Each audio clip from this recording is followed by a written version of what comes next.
ভেঙে পড়েছি। চিন্নাস্বামী স্টেডিয়ামের ঘটনা নিয়ে লিখে গিয়ে চোখের জল এবি ডিভিলিয়ার্সের।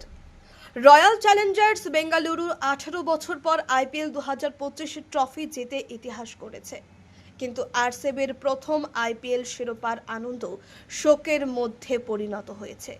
বুধবার চিন্নাস্বামী স্টেডিয়ামের বাইরে দলের এক ঝলক দেখার জন্য ভিড় জমানো জনতার মধ্যে ঠেলাঠেলির ঘটনা ঘটে।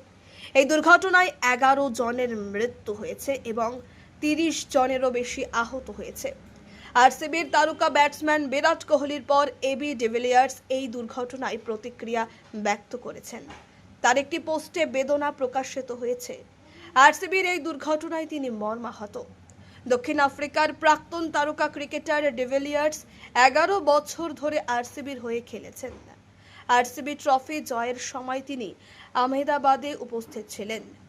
কোহলির বন্ধু ডিভিলিয়ার্স সোশ্যাল মিডিয়ায় প্ল্যাটফর্ম এক্সে লিখেছেন, চিন্নাস্বামী স্টেডিয়ামে ঘটা দুঃখজনক ঘটনার শিকার সকলের প্রতি আমার সমবেদনা ও প্রার্থনা।